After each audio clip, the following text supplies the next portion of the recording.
Hey guys, Colter here again. You guys are probably thinking, oh no, Colter's back, what happened this time? Well, it is bad news. Dane did record audio this time. It did work fine. However, he didn't select his microphone in Audacity, so it just took audio from his internal computer webcam microphone, which is basically unusable. It's very bad quality. So in effect, the same thing happened this week as last week where we don't have Dane's audio. So I just boosted his audio for this podcast.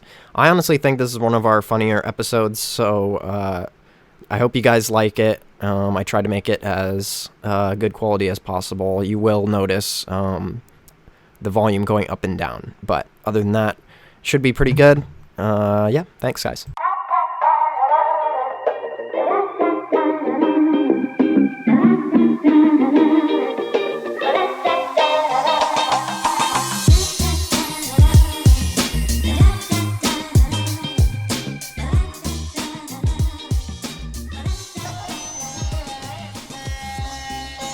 Hello, treasured friends and family. Kermie, talking to you there, bud.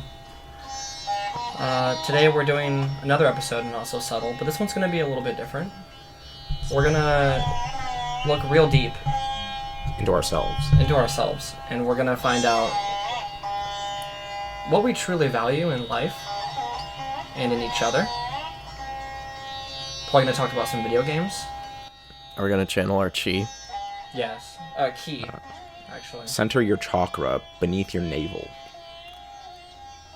Downward dog. Some say that in the two fingers with space beneath your stomach Urethra? is beneath your belly button is where all your chi, or chakra is stored. Do you believe that today we will channel that for this podcast? I think we're going to try. Sometimes that's all we can ask for. Alright guys, we're going to stop this bit because it's gone on for a little bit too long. How's everyone doing today? Pretty good. No, I like that. I actually like that music. It's a good yeah. I mean, it's a good song. Yeah, and I felt like it really brought us closer together. Sure. You pushed me farther apart. Kermie, how you doing? Silent as usual. Alright, cool. He didn't like it. How's everyone weeks been? Fine. I've had some trouble with my internet, but I'm not gonna get into that You've been living like a caveman. Not gonna blast Comcast for having shit customer support, but I mean, you just did. So. I didn't say anything. Luis, Luis, you fucked up. You're gonna call out Luis. Yeah, Luis, the technician that I called, was hardly a technician apparently. Where was he from? I don't know, man. Ask him next time. Get his full name. And he said, "Hey, I'm Luis." Actually, he started with, "Hey, I'm Luis. I'll be of no help to you." I mean, he should have said that, but then I was like, "All right, hey, yeah, my name's Jordan. I just want you to help me with my router or whatever." And then later in that conversation, he was like, "All right, Mr. Jordan." And I was like, "Mr. Jordan?" Yeah, I was like, "All right, are you trying to like sass me right now, or what's going on here?" All right, sir, Mr. Jordan is my dad. And then later in the conversation, after I was getting real fed up, he called me Mr. Jonathan, and I was like, "My name's Jordan." No, and then I was you just should have all been right. like, "All right, Mr. Comcast, listen up." All right, Mr. Luis. Thin ice here. But yeah. All right, Mr. Luis. Mr. No Help. So. Yeah. God damn it. Comcast is shit. We all know that. I don't even have a problem putting them on blast. They're just garbage. They're not great. What you do is you call in. No, this is a pro tip for one out there. You call in. Maybe not even you. Maybe just have your dad do it. You call in and you're like, you know what? I'm not happy with your service. And then just say you're thinking of switching to DirecTV. They'll scramble. Yeah, that's a good call. You'll see the fear in their eyes. I've been a customer for like 10 years. Yeah, you I've been really a loyal want to lose customer. me?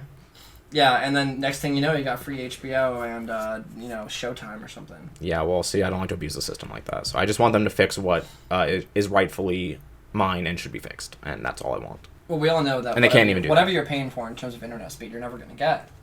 Mm-hmm. Because they're garbage. Anyway, we have a fantastic show for you guys today. We have a quick news item that I want to bring up because I want to see Jordan's head swivel around on his shoulders. Okay. Blow steam out of his ears. We have Colter, you saw Wonder Woman. Indeed. We'll talk about that. We also watched Train to Busan. Busan. Train to Busan. Train to Busan. It's a zombie flickerino. Every young boy is on the train to Busan, and he's just trying to figure Yeah. out when. Little Bobby on the train to little Busan. We also watched our wacky film of the week, The Raid. And then we have some video games to talk about. The Raid Redemption. Sorry, The Raid Redemption. Which I thought was the sequel, but then the sequel's just called The Raid 2. You would think redemption implies That there was something to redeem. something has already happened. Also, what does that even refer to in the movie? Nothing. Well, it's odd because, well, I guess we'll talk about this, but in the beginning of the movie it says The Raid. Mm-hmm. And then it says the title card at the end, it's called The Raid Redemption. I feel like I might have something to kind of give it. Well, I know why it is because I looked at motive Wikipedia. Oh, okay. Oh. It's because... Do we not want to save this for the... No, it's not a spoiler. It's okay. because the American version is called The Raid Redemption because they didn't have the copyright because there was already something called The Raid, I guess. Oh, okay. Maybe the movie that we saw on Amazon that was a documentary about World of Warcraft nerds. Yeah. That was called The Raid. Okay, that makes sense. Yeah, Wait, but why did it say The Raid at the very beginning in the title card, and then at the end it says The Raid Redemption? maybe because it was just an exact, like, we were watching the foreign movie, and maybe they just didn't, like, go in and mess with it and, like, put in the word redemption, like, in the title card, but then during the credits, since they're all in English, they had to mess with it already, so they put it in the title, or at the credits at the very end. Oh, I see. Anyways. That could be it. Okay, well, regardless. This is not an exciting topic. International law. It's interesting because it makes no sense. But anyway, before we get started with the actual topics, this is just a news article that I saw. It's from DualShockers. It's referencing Famitsu, and apparently... I've never heard of DualShockers, by the way. Have you not? Sounds like a PlayStation 4 biased company. No, but... it for sure is. It for sure is. This has not really anything to do with... Is it the DualShockas? Yeah, bruh. Everyone do the DualShockers. Yeah. Yeah, bro. No. That's not the Shaka. Hang loose. Isn't this the Shaka? That's Oh, yes, that's the Shaka. But the Shocker is something Oh, completely yeah, but we're doing the Shaka. Did you do it for a second? Right? Something you- completely It's different. right. What is it? Is it this? Is it the pinky? Yes, Yeah. it's that. Yeah. You guys know what the Shocker is. Look it up. Yeah, everyone look up the Shocker on your family computer. Don't do that. Please don't do that. Look up Dane's account on Pornhub and then look up the Yeah, Shaka. look up Wayne to Point on Pornhub. Shocker and 69. Yeah, You always let's see. say that, and I'm always like, should I like look it up just to make sure? Just No. make sure. Don't look that up. If you, Should I link that in the description? No. It is my account. Would I lie about that? Would I lie? Yes. Okay, so Go ahead. there is DualShockers. a survey recently. Famitsu is a Japanese magazine. I'm already getting shivers. It's a Japanese magazine that is very famous. Go on. What are you gonna say? I was gonna say, so there's been a couple times where I've looked up reviews from Famitsu because they're Japanese and they get Japanese games early when they come out in Japan and they review them. I've also read that Famitsu is prone to corruption and bribery, and so a lot of the reviews are not taken at like professional value anymore. The Yakuza steps in and threatens them. Okay, that's But go on. interesting. Anyway, so this survey is basically it was voting for the best RPG of all time. Mm-hmm. So we're gonna start at number 20 and we're gonna work our way up. Oh my god. This Okay. is just really quick. Fast. Really Lightning. fast, Sure really about fast. that. Number 20 is The Witcher 3. Okay, it's from Japan, so that's fine. Number 19, Final Fantasy 8. Number 18, Final Fantasy 9. 17 is Earthbound. Number 16 is Final Fantasy 6. Number 15 is Dragon Quest IV Chapters of the Chosen. This is reader voting. Number 14 is Persona 4 Golden. Number 13 is Xenogears. Number 12 is Final Fantasy X. Number 11 is Xenoblade Chronicles. Number 10 is Final Fantasy 15. Number 9, Persona 3. Number 8, Nier, the first Nier. Number 7, Suikoden 2. Number 6, Dragon Quest V, Hand of the Heavenly Bride. Number 5, Final Fantasy 7. Number 4 is Nier Automata. Number 3 is Chrono Trigger.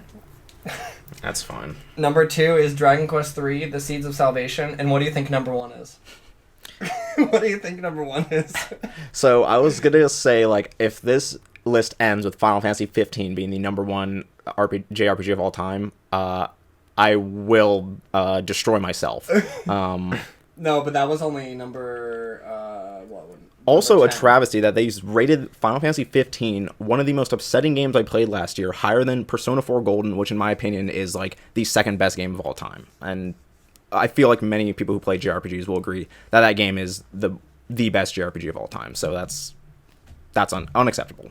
But number 1, You're not going to be happy about it. I honestly, like, I can't really even think what it could possibly It's be. Persona 5. No, there's literally no way. They voted Persona 5 as the number 1. But Jordan, it's the greatest RPG of all time. That's unacceptable. The readers have voted. They've spoken, Jordan. Listen, I know No, a it's lot over. of people enjoyed Persona 5, and bless their souls for enjoying that game. It doesn't. It literally does not compare. That game's not in the top 20 RPGs at all, and yet number 1. Yeah, number 1. No, all right. I go back to what I You're said about angry. Famitsu about the corruption. They're literally just being bribed by Atlas or Sega or whoever has the money over there to push that forward. That was a reader. Yeah, sure. Sure it was. And also, our election took place entirely within the U.S. and not in Russia Yeah, at all. sure. Well, we know the truth. about That's that. unacceptable. Persona 5 is a fine The truth game. is out there. Yeah, Persona 5 is fine, but not the number 1. It's not better than any of those games on the list except for Final Fantasy 15 probably. But also, I beat Final Fantasy 15. I didn't beat Persona 5, so Who are you to judge? so Maybe the last little bit was the best thing of all time. although to be fair, I put in 40 hours into Persona 5. Yeah. Like, I don't think there's anyone who can say, "Oh, you can't give your honest opinion on that game." I played that game for 40 hours. That's like more than most games by a long shot. Yeah, Fair. That's unacceptable. It's fair. It was upsetting to me when I saw that. Although I do appreciate the people there who decided to put Persona 3 above Persona 4. That's a bold move, but one I agree with and I like. So, also get Final Fantasy 15 off that list. That's a trash game. I was surprised that Nier Automata was number 4. Nier Automata is a fantastic game. Oh, it's good. It's just Also, it's but fairly recent. not really even a JRPG, so I don't know if that's fair to even Yeah. include. Well, on it just said RPG. there. Oh, okay. Yeah. Yeah, that's what I was going to ask. Yeah, it was just RPG because Witcher 3 was on there. Yeah. I think The Witcher 3 should be higher. Just saying. That But The it's Witcher Jap- 3 but would be it's higher yeah. in the US Yeah. and like Europe. In Japan, no one plays It The looked Witcher like- or 3. you said a racial slur I started accidentally. To say Japanese. I was like, it's a Jap. What? Oh. Well, you can't say it again. Well, no, I didn't. Okay, I didn't say it. I'm not a racist. Fool We me get- we twice, get it. won't get fooled again. I cut you off, but to be fair, it's a Western. It's a U.S. and European No, I game. know, I know. Also, no one in Japan plays that on the PC. I'm surprising. It's number 20 though. Like it's pretty high on there. Yeah, I mean, yeah, It's but also it's behind Final Fantasy 15, I Persona know. 5, Final Fantasy 8 and 9. What? Come on, yeah. those games are fine, but they're. Final Fantasy 6 was pretty high on there. People consider Final Fantasy 6, some people, to be the best Final Fantasy of all time. Surprised that was so low on the list, honestly.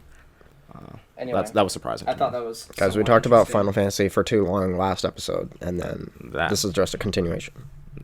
I mean, life is cyclical, Colter, and we begin where we end sometimes. Mm-hmm. And we're ending now. And now we're You're angry, circling our chakra back beneath the navel. right? Also, I've played zero I of those games. Do I need to play the sitar music again? I mean, you played Kingdom Hearts, which is basically a Final was Fantasy that on the game. list? No. All right. And it doesn't deserve to be. Boom! Got him. Roasted. Everyone sit down. All right, Everyone so sit shut down. the fuck up. Thank you. Everyone in the audience, sit down. If you're standing up, taking- sit down. Guys, we're going off the rails a little bit, so I'm taking this train to Busan. Hey, okay. Wow, yeah, nice. Good Pretty job. good. Pretty good segue. I thought it was pretty good. That was Yeah, a it was lukewarm reception. It was. So, actually, before we talk about that, Colter, Hello. you saw Wonder Woman. I did. Jordan hasn't. Let's be fair. Jordan hasn't seen it, so let's be respectful. Though I do want to see it, I just haven't had the Right. time or the motivation, really. Mm-hmm. Right. But Colter and I have both seen it now. Thanks for the invites, by the way. I appreciate that. My I was in brother. LA. That's fine. I I guess my brother can take 2 people. I didn't know how many people we can take, but we saw this movie for free because my brother works at a movie theater. Yeah, so What movie we... theater? What address? It's AMC. And I'm I'm not going to say what number. 4th and Seneca. Anyways, that's incorrect. So yeah, we saw this movie on a whim, kind of, because we went down the list of movies that my brother hadn't seen, and there weren't a lot because he calculated last night that he's been to more free movies than he's been to shifts at the movie theater so far. That's awesome.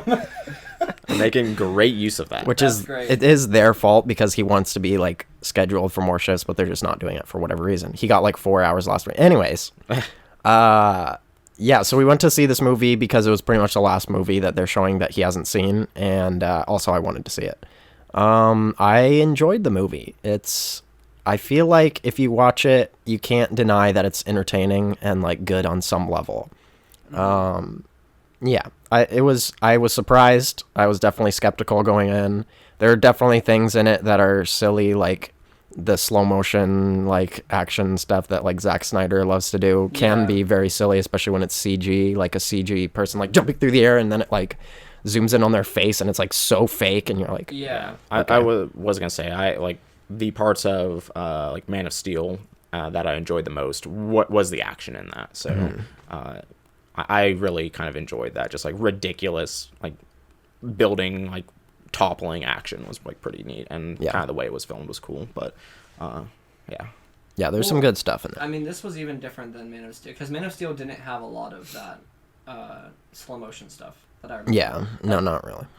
If anything, actually. This was like closer to 300, like, Yeah. you know, he directed that or whatever. So yeah, it looked kind of like that. like time will like slow down and like speed up, And they're actually like using swords and like shields and stuff. So it's like exactly like 300 in that respect. There are, I mean, the biggest action sequence in that movie is very good, in my opinion. The No Man's Land sequence. Oh yeah, no, that was really good. Like, there's, the culmination of like, I guess it's not really, it's not like the final battle of the war or anything, but there's one big battle that she's involved in that is like, it's so good. Yeah. It's really, really good. Yeah, I want to kind of talk about some specific stuff, but I can't really do it. Go ahead. I mean, I'm not going to see this movie for some time, so I don't care enough about the plot of any DC movie to really Okay. have a spoil for me. Yeah, I don't know. I guess the only thing that came to my head was that her and Chris Pratt's relationship is purely sexual. Chris Pratt? Chris Pratt. Chris Pine. Thank ya. Easy to mix up. Is it, though? What? They're both Yes. P's. Chris I don't agree with that. You're very adamant about that. They never have Too sex. adamant. Oh, they do. They They do, but well after they meet each other and like Yeah. mature together. It's a stretch, but That is. I just thought it was funny. They highly sexualized the whole 100% situation. I'm 100% against that opinion. I guess Well- I don't even have a good like way to back that up. I don't know. I just wanted to say that because I knew it would be fun to say. Well, I mean, good on you. No, I feel like they reference the fact that it's not the when they're on the boat, and they're like, they're talking as if they're gonna have sex, and then they cuddle together, and she's like, all right, well, I'm gonna go to sleep, and then she just goes to bed. Well, they don't even cuddle. They like get in the They same don't even cuddle. Yeah, they're just bed and then like go in opposite directions. Yeah, and like I don't know, he kind of like they dance around it a lot in that movie because Yeah. I I think what I meant to say is that it's like the movie, or at least everything about the relationship is always from a sexual standpoint. You're always thinking like, are they going to kiss? Are they going to have sex? Like the entire time. I think that's just the way that like we've been trained though. I don't know. I mean, it's like, you They're know that kind of- she's like never had sex or whatever. Right. Well, she's had sex with women. What? Yeah, because in the boat they mentioned that like something about like they were like asking why like men and women sleep with each other or whatever, and then he's like, oh, because it's like it feels good or something. And she's like, oh yeah, men are necessary for reproduction but not for pleasure. Yeah, I know what you're saying, and I assumed that meant masturbation. Oh, I don't know. I don't know if that I feel specifically like there's- means. I mean, it's an island full of women. Like they probably get pretty horny once in a while, right? Like. Wow, this Do is. you really want to go into the I'm just saying. This is funny. No, I don't. I don't saw know. other people thinking that too. They were like, "Oh, like all of the Amazons on Themyscira are lesbians." I was like, "Well, I don't think all of them are, but like, it makes sense."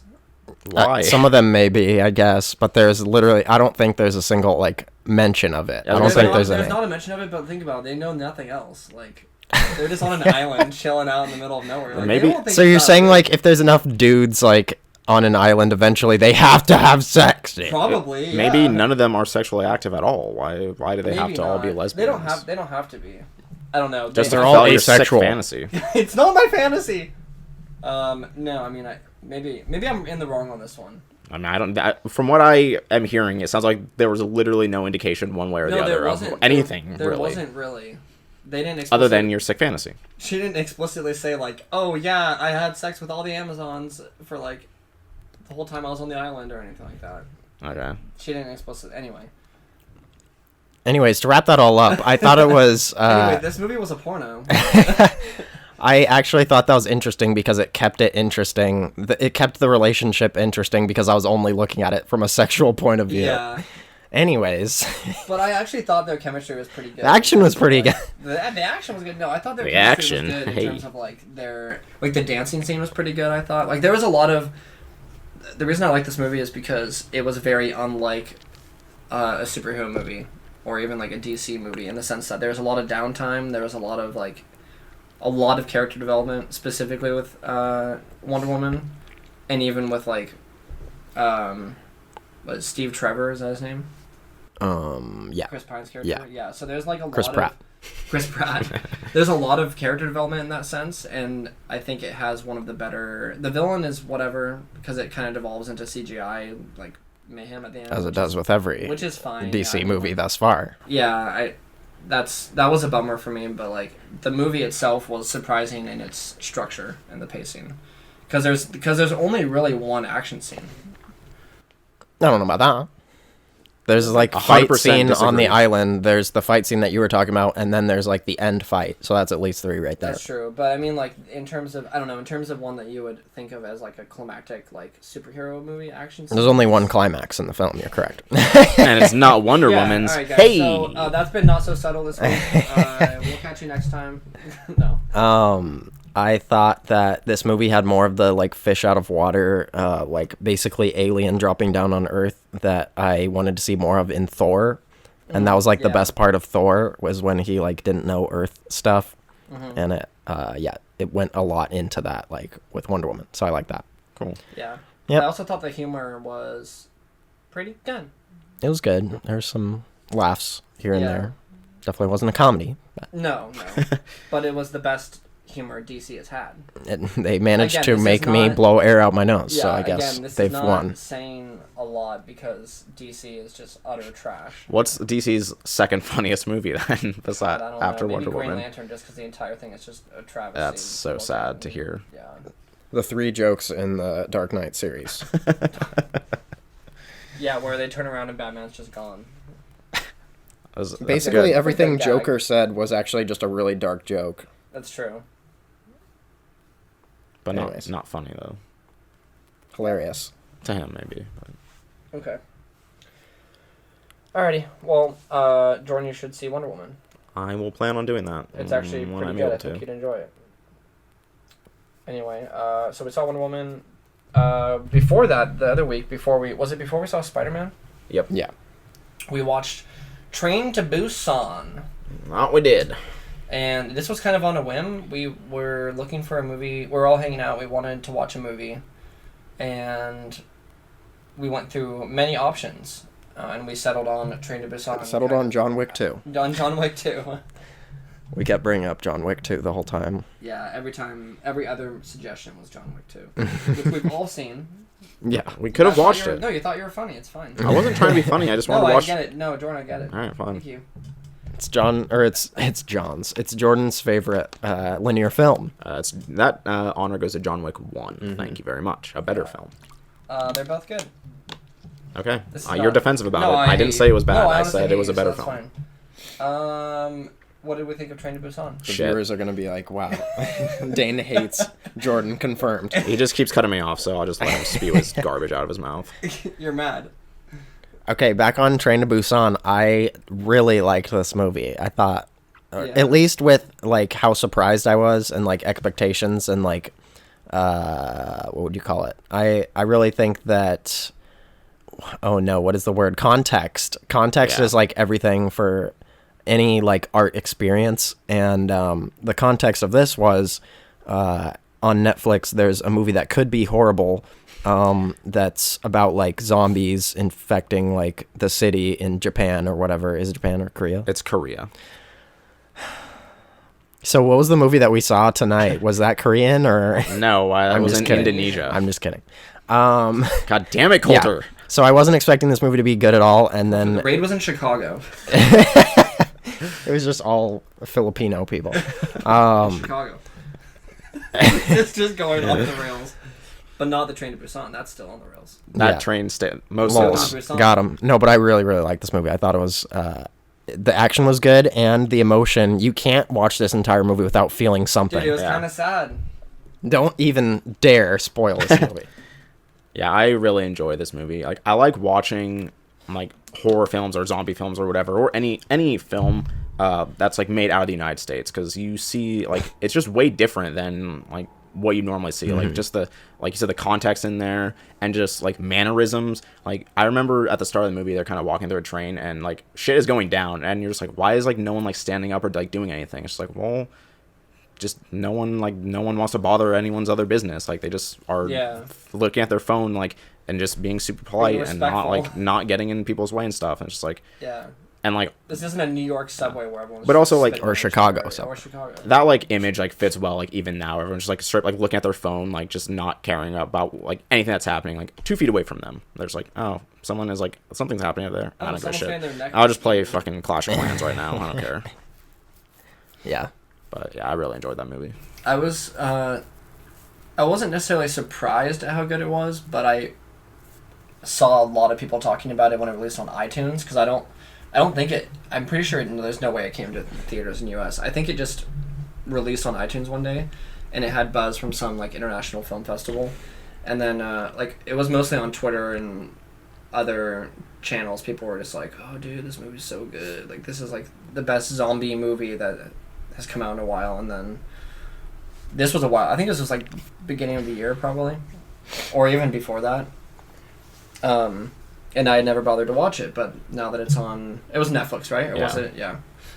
So it was good. I mean, I had never even heard of it before we scrolled through it on Netflix. So I just, like I said, I just remember seeing people say like, "Oh, it's only like $10 on iTunes. Like this is totally worth it." And then I never bothered to try it. yeah, I would highly recommend.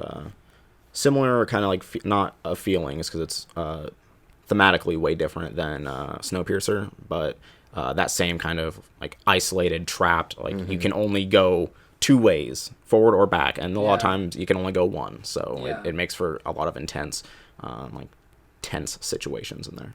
They also used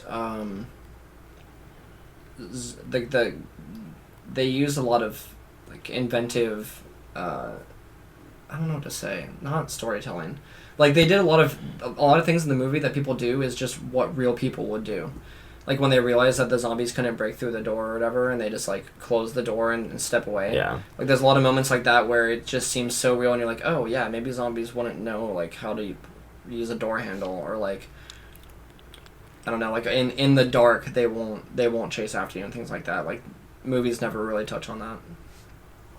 Yeah. Like it The always good ones feels like will a have. movie, but when you're watching that, like even though it's clearly not real, there's zombies. You're watching, you're like, well, maybe that is what would happen if you were on a train with zombies. Like maybe they really wouldn't chase you in the dark or something. Mm-hmm. I mean, A lot- no, go ahead. Nah.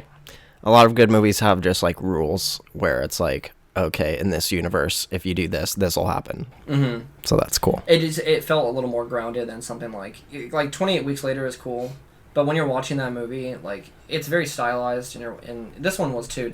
But when you're watching 28 Weeks Later, you're like, okay, well, this is clearly just. I These mean, people are superheroes, like. well, not. I feel like what you're talking about is just like the different style of zombie. Like that is up to like the creative mind behind it, not Like when I'm watching that, I'm not thinking, oh, this is like what would be happening like if a zombie attack happened. What I think is, oh, this is like a neat take on what a zombie would do, like that. Yeah, And like, I guess you're right. Yeah, because zombies in general are fake. Like well, yeah, but it's just like a template. It's a template, and it's perfect for movies or like comics, video it's games, cool to see like a different take on a zombie instead of just like, oh, this is like the fast crazy one, this is a slow like shambling one. It's like these ones are kind of unique, like, well, this did have, and how they this act. had some elements of World War Z and 28 Weeks Later zombies where they're super quick. Yeah. And like they can climb and clamber over stuff like super fast, as opposed to like, I don't know, like Dead Rising zombies or something where they're just like shambling like, you know, weaklings. But yeah, I don't know. I liked how they established like quote unquote realistic like rules, I guess, for the zombies. Good stuff. And it was filmed very well. Yeah. There was a lot of cool shots. Cinematography was good. I thought the music was pretty good, if I remember correctly. You like all music. So I do. I like all music, so it's not hard to please me, apparently. If it has the words OST in it, then you'll enjoy it.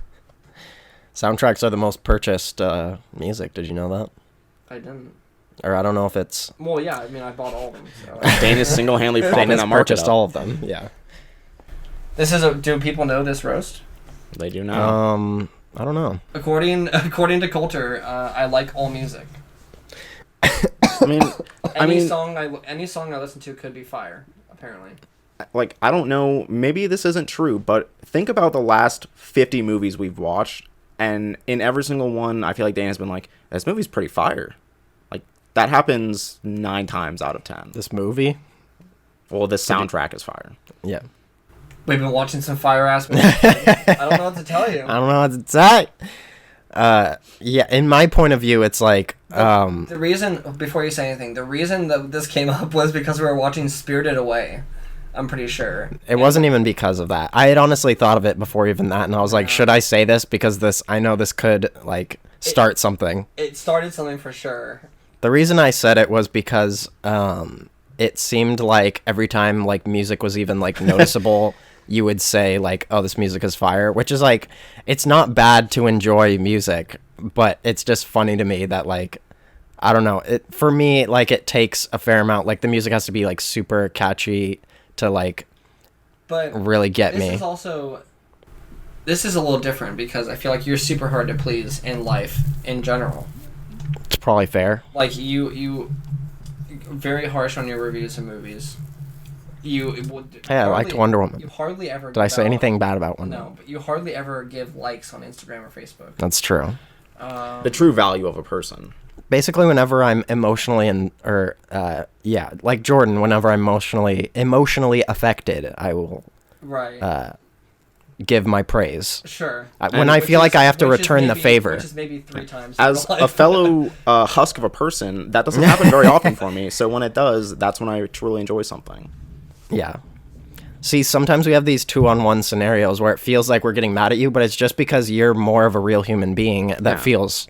Okay. And I'm not like hating on your love for music. It's just funny when you say it when it happens. I feel like I'm probably the most dead inside of all of us here. Well, I mean, let's have a competition. Let's have a competition to see who's the most depressed. That award goes to Durest. Kermit the Frog. Kermit the Frog hasn't said a goddamn Yeah, he hasn't word. Said a word. He's just over there crying. He's just stewing in his sadness. Kermit, it's all right, bud. You're looking a little green over there. Nice. His mouth is just... Anyways, what do we got next on the dock? Okay, so Wonder Woman, Train to Busan. Oh. We should probably talk about that wacky film of the week. Wacky film. The Raid. Too early. We watched... Who's the Did you forget your name? We watched The Raid. This was by Gareth Edwards. You almost got it. Gareth Evans. There you go. Wait, is that actually his name? Yes. Gareth Edwards is Rogue One and Godzilla director. Mm-hmm. This is not Gareth Edwards. This is Gareth... His brother. Edmonds. This is his brother with a different last name. You said that same joke for... a different color skin. I'm just kidding. Do you remember when we were talking about, not the newest Star Wars movie, but Han Solo? At a point you asked, Are they brothers?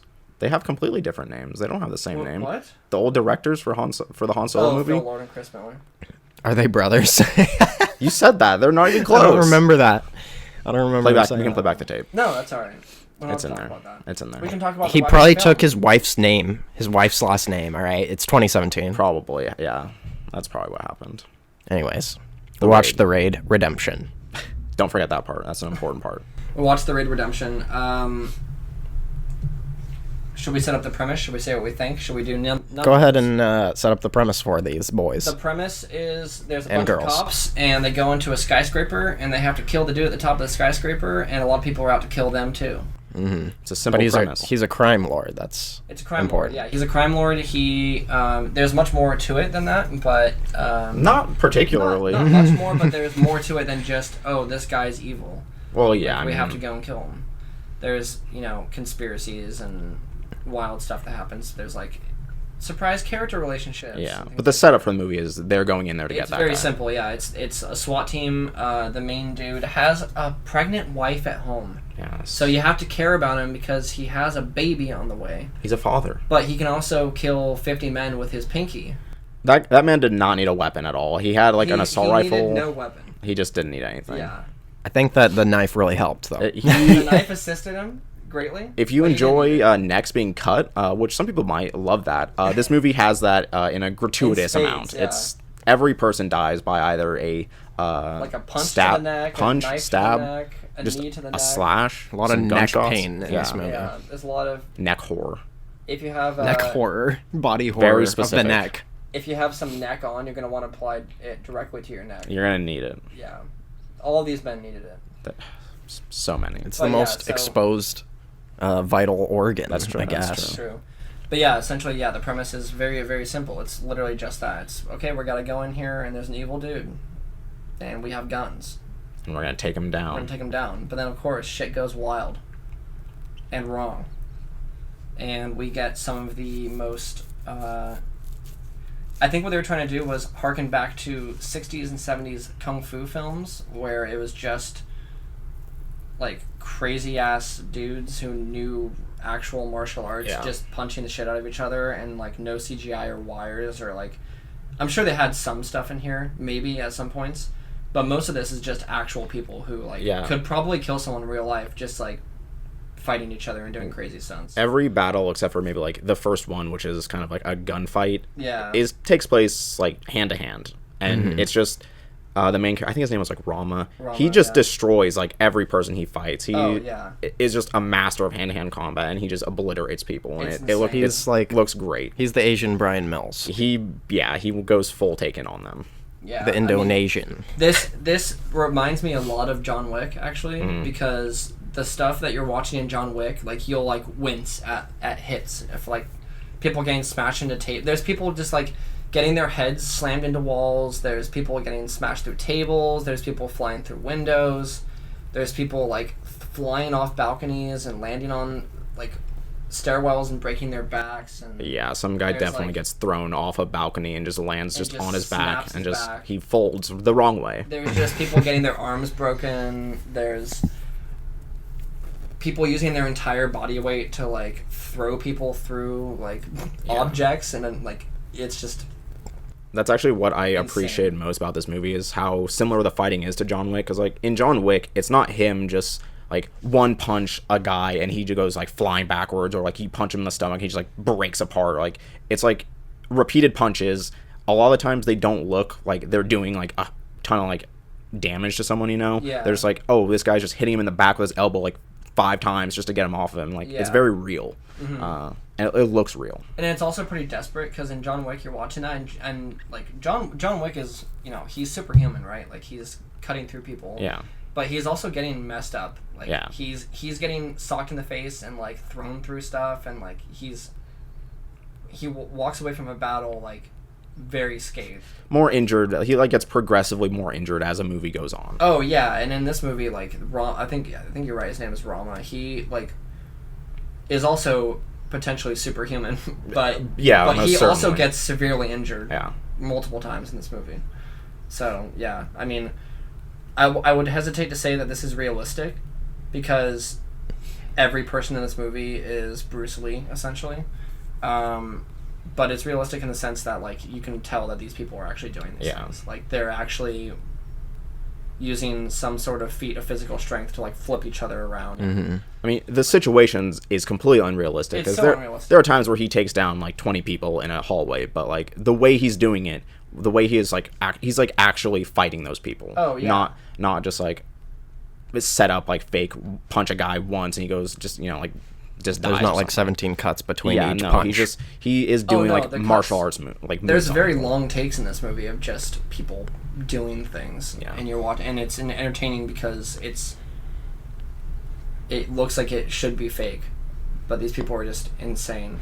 There were several times where people, like, hit the ground and you, like, see them hit the solid ground and, like, have to get up again. Yeah. Like, how do you be safe with that? How is that, like... Yeah, there's people just, like, hitting concrete. How is that not real? It's like people, you're like, that guy should be dead. I remember one where some guy got, like, thrown into a file cabinet. And I was just like, Yeah, that was the one where I was real. like, what just happened? He definitely hit that and was like, he, like, arches back. He's like, oh, that He's like, hurt. oh, no. That one got me. And when he was holding I'm actually hurt. holding his bot. He's like, my bot. He's like, wow, that was actually real help. He was saying the safe word.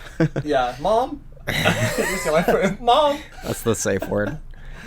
Mommy. Mommy. Yeah, Kermit. this He was just yelling Kermit at the top of his lungs. It's a safe word. That's my safe word. Kermit. Kermit. Yeah. Kermit. Just a good old, Kermit! Kermit. just all-around solid action movie. Very similar to Dread. I wasn't aware of how much Dread just straight up, like, ripped this movie off. It was, like, the setup in Dread is just the exact same. Oh, yeah. They even have, like, a similar sequence at the end. I have not seen Dread. Okay, well, there's a lot of shooting in Dread. There's a point where they go into a, like, chem lab and have a shootout there. Yeah. There's a point in this movie where they also go into a drug lab and have another fight there, and it's all very similar, which is interesting to see. But Dread's a fantastic film. It's a great movie. Fantastic action movie. Yeah. What do you guys think about watching the second one? Is the second one, like, highly regarded? Yeah. Yeah. I think some people said it was, like, even, like, crazier than the first. I remember there's one particular scene that I think they talk about in, like, the kitchen or something. There's one fight scene in the Raid 2 that they say rivals most of the Raid 1. Put it on the list. You heard it here first. Raid 2. I've heard it's quite good. Raid 2 Redemption. At worst, it's gonna be fucking crazy action. Yeah. So. And that's always fun. Yeah, I feel like every once in a while, you can have your Saving Private Ryans and your Dunkirks and, you know, Seven and stuff like that. But it's fun to watch just a straight up action movie every once in a while. I mean, there's not a whole lot of talking in there. Just a few lines here and there between some cop buddies and a lot of yelling and grunts. The had was decent. Yeah, I mean, again, it's coming to us from like translated, so it's. But the subtitles in it, at least, they were good. Yeah, they're pretty decent. I was gonna say that in John Wick, it's like mostly gun killing, like mostly being shot in the head. There are like punches and like some martial arts type stuff, but this movie, like, they pretty much get the guns out of the way. Like, there's so many shots like being fired in the first segment of it. They use all the bullets. In I realized that they got all the bullets out of the way, and then like pretty much the whole rest of the movie is just hand-to-hand combat, which actually doesn't really make much sense because why did no one else have a gun in the entire? Hey, it doesn't matter. Well, they did at certain parts, but they like disarmed them and took the. They Seemed used like all their very bullets. rarely Like that one guy did had they the have revolver guns. or whatever that he. The very end. No, in the middle. I mean, there are guns in there later, but again, a lot, like, even one of the main bad guys at a point has a gun ready to kill some guy. He's just like, no, I like to do this with my fist because this is how I live. Yeah. So that guy's also just clinically insane. Well, yeah. I'm not going to argue about that. Yeah. He is. Because they called him the Mad Dog. And Mad He Dog. was like, you know what? What did he say? He was like, squeezing a trigger is like ordering takeout. Yeah. And then I was like, okay, that's a pretty good way to put it. And then he puts the gun down and he's like, I'm just going to fight with my face. And then even at the end, he has a situation where he has Rama's brother, like, tied up and could fight him one-on-one. And instead is like, nah, I'll take you both on. And that was a cool character. Yes. I respect him solely for the fact that he just was like, I'll just fight these guys. I don't even care. Yeah. I just want to fight. That's it. It's like, I like fighting. And he was darn good. Yeah. I feel like martial arts movies are better than any like American movie. That's a bold take, but I feel like there's stuff that you see in those movies that you just can't replicate with just like regular American Brian Mills take in action. Yeah. Like Brian Mills doesn't do half the cool stuff that these guys can do. Yeah. I mean, he'll do like realistic military like takedowns or like maneuvers, but he won't do that thing that Rama did on the floor where he like moved his legs and like breakdown. Do you remember when he was a b-boy for a second? Yeah, we were watching that, and then you're like, what did he just do with it? Like that looked really cool, but I don't know what he did with his legs. Yeah, we were watching that. I'm like, I don't know what he did. We both were like, wait, what? And he was just on the floor, and like they were grabbing his legs, and they were like, get his arm, and they were getting ready to like chop off his arm, and then he's like, nah, and then he did a b-boy move. And it just is some fucking like.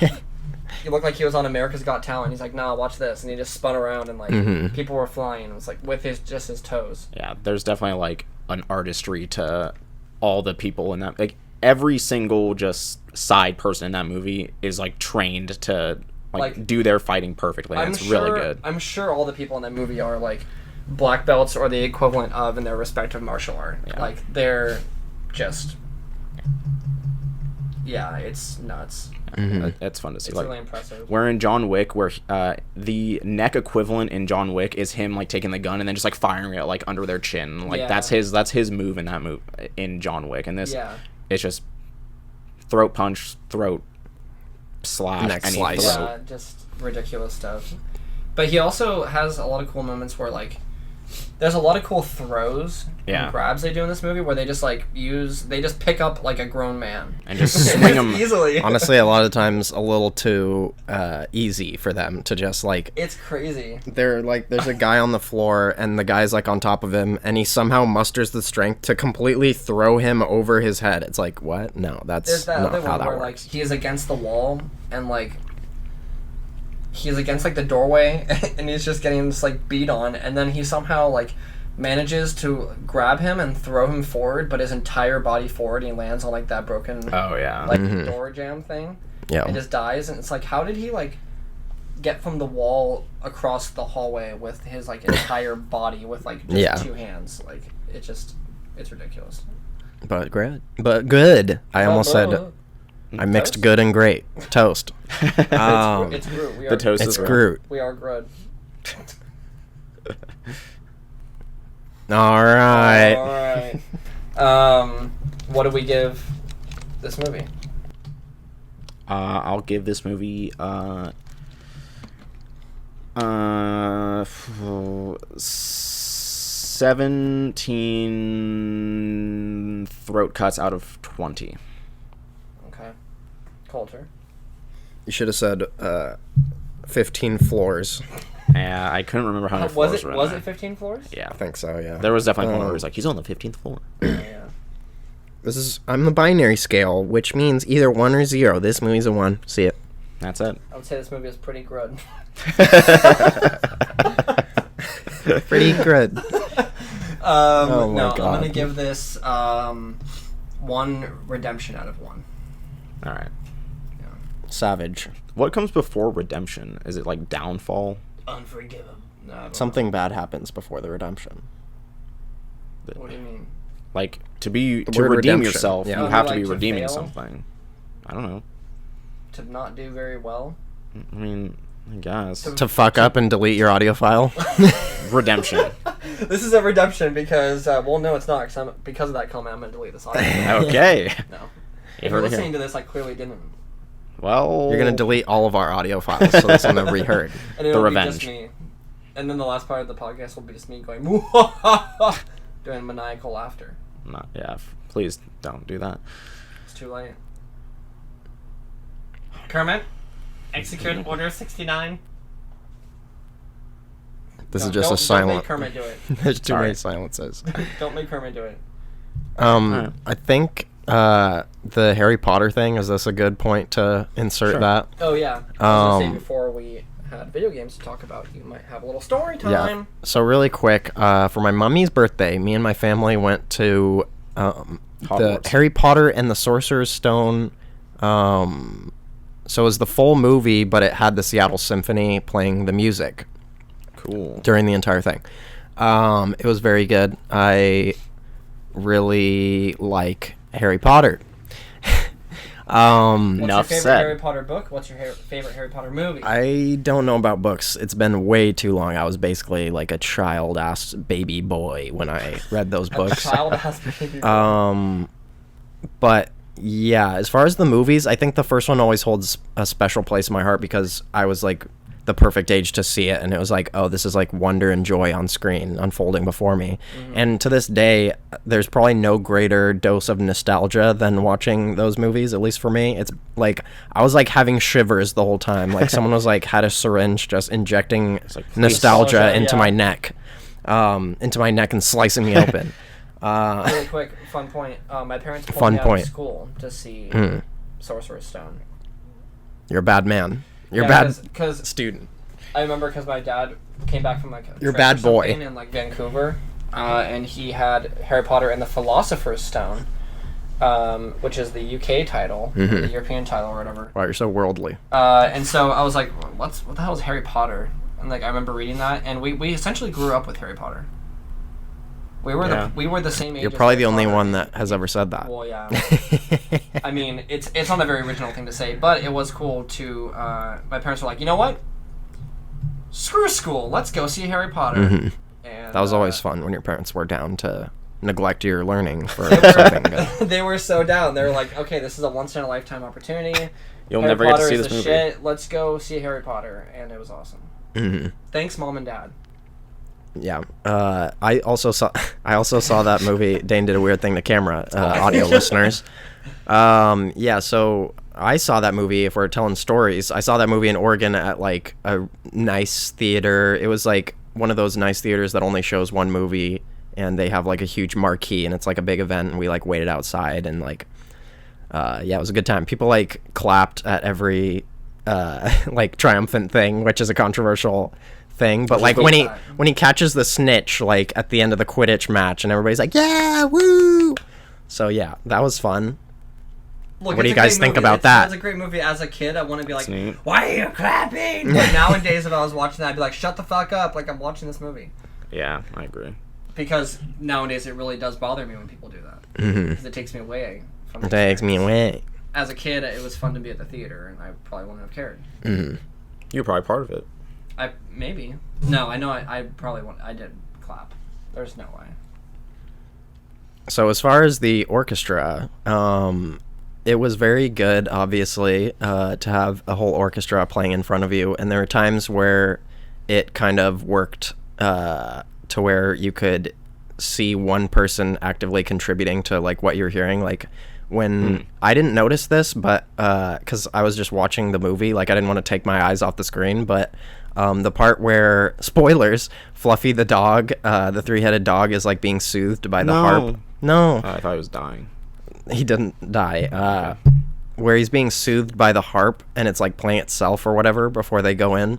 The harpiste was Careful. playing was like playing a solo or whatever, and you could like see cool. the person actively doing that. I didn't see that, but after that happened, everybody like clapped specifically like for that solo or whatever. So that was cool. And then there's parts where there was a little sting, and then a percussionist would like hit something, and then that would be obvious, like, okay, this isn't, I'm not watching a recorded thing, like I'm Yeah. actually hearing this happen in real life. That's pretty cool. In my experience, it's usually like the percussion that you can actively like hear some sort of like frequency where it's like, okay, this is real life. Anyways, very good. Yeah, I feel like, and this is probably gonna not make a lot of people happy. Ruffle some feathers. It's not that I don't like Harry Potter. I don't get the fervor for it. I don't feel that way about Harry Potter at all. Husk of a man. Syndrome. I just It's don't. I that don't lack know. It's that lack of that beating thing you got in your chest there. It's probably part of it. I just could never like get behind it. I don't know. I mean, that's Did okay. you like read the books at all? I read some of them and then stopped. Just the most easily read and fun book. You just decided to put it down. I mean, yeah. I don't know. There's Are you just a something Jehovah's about it. I Witness? just don't like it. I don't know. Not that I'm aware of. That's offensive. No, because they don't believe in magic. I know. No. Sorry. It's still offensive. I mean, I won't lose sleep over it. We're good. You're Yeah. very rude. I I would say that. I don't know. Yeah, that's fair. I just feel like every person I know loves Harry Potter. And definitely get it. I like him as a friend. Nice. Not Yeah, bad. people definitely like go crazy. Like I really like Harry Potter, but there are people that go absolutely insane. It's like The Potterheads, if you will. the Potterheads, and like Right. it's kind of Potterhead. like Twilight or whatever when you see like those moms that are like creaming Okay, their no, jeans in the stop. seats at the movie theater. Like, Coulter. this is just too much. Why'd you say We already that? talked about sexual stuff. Yeah, earlier. but this you is a didn't dirty cast. No, we didn't say creaming our jeans. We don't say that. Probably no one even heard Look, that you until you guys- pointed it out. I would say that all the ladies on Themyscira were probably creaming their jeans, but they don't wear jeans. They're wearing just like skirts and stuff. So I'm just cringing. I'm Yeah. just Cringing. curling up into a ball. Someone This is- save us. this has been a wild cast, boys. This Yeah. one, it seems like we're drunk, but we're not at all. This is just us, like, just being normal. Yeah, really. this is slightly normal. Yeah, But yeah. So I just Few really, less I really than need to sentence. get that off my chest. I just hate Harry Potter. So you What don't. Did Harry Potter like? I Did don't he, know. like, touch you? Did Voldemort kill your parents? Yes. Did Voldemort give you a lightning bolt scar somewhere on your bod? One you thing tell that I was not really able to remember was they say Dumbledore at the end is like, oh, he wasn't able to kill you because of one thing, and that's love. And I was like, no, like he survived because of the power of love. Isn't there like an actual explanation that they give at some point? But yeah, his And I know family that- saved him due to the power of love. Why Harry? Spoilers. Why Harry couldn't die? Spoiler alert. I think it's because Voldemort was meaning to make a Horcrux out of Harry. We're getting deep here. I don't. You're talking to the wrong person. You don't know, like, did I mean, you watch I understand. all of them? I've watched all the movies, Okay. and I know what a Horcrux is. I just don't know like the deep underlying Yeah. details of Harry Potter. That's a very important little thing about Harry Potter that I didn't remember. Harry didn't die because the Avada Kedavra curse can kill only one soul at a time. Harry was protected by Lily's sacrifice. Oh. So it was basically just kind of... It was Well, magic. it was but a little the power dumb. of love. Yeah, that sounds like a really weird technicality that they just added to that. I thought when you said it could only kill one soul, that it was because Harry Potter has the soul of Voldemort inside of him because he's a Horcrux.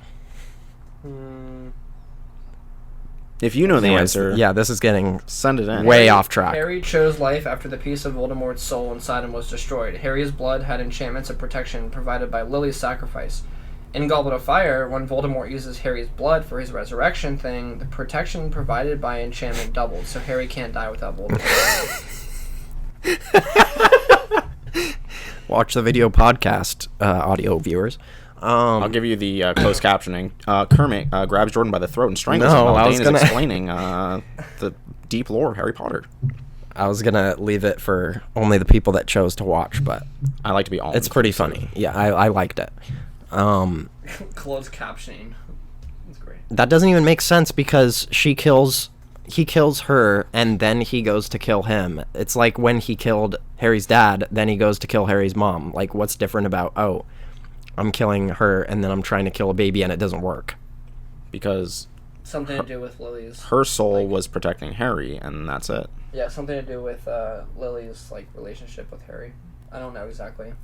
All right. I also know at the end, apparently, when because Voldemort has the Elder Wand at the end, right? Mhm. He's fighting Harry. Harry was still the master of the Elder Wand, so the wand couldn't kill its master because Voldemort stole the wand, and he was like, "Yeah, I'll use this because I'm evil." And it's like, no, Wild. that's Harry's. To all the video game nerds that hate Harry Potter, I'm sorry.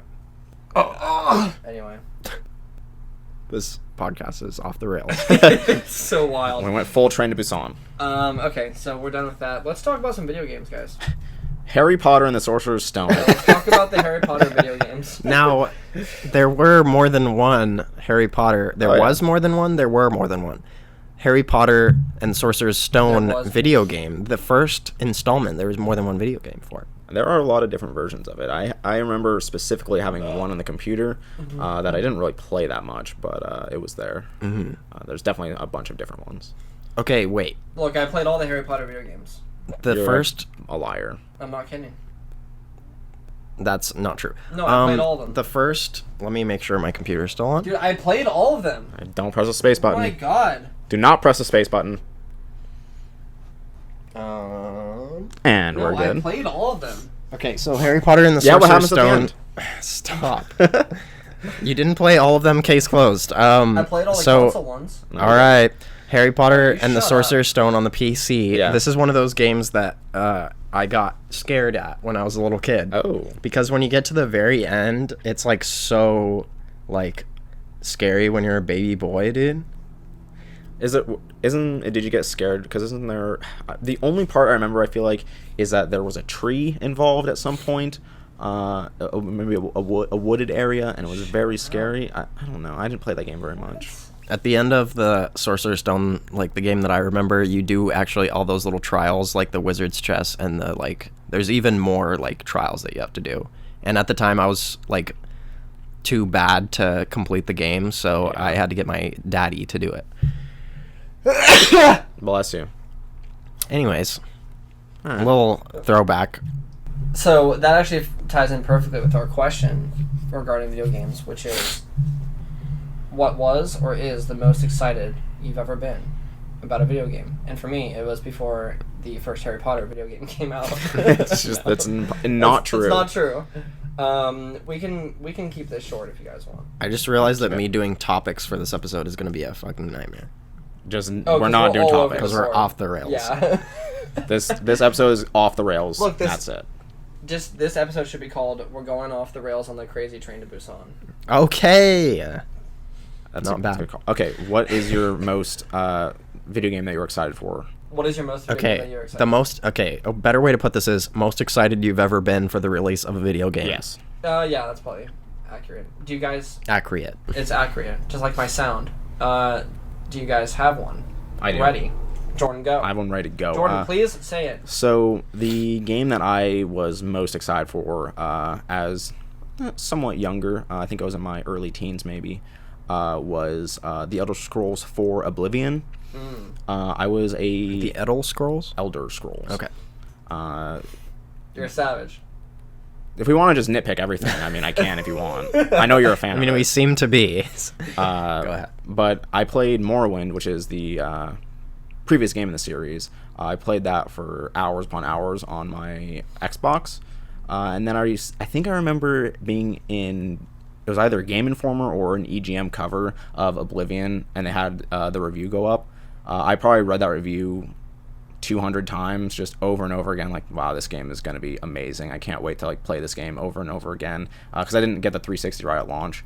But then Wait, when was Oblivion a launch title? No, it was in the second wave of games. Oh yeah.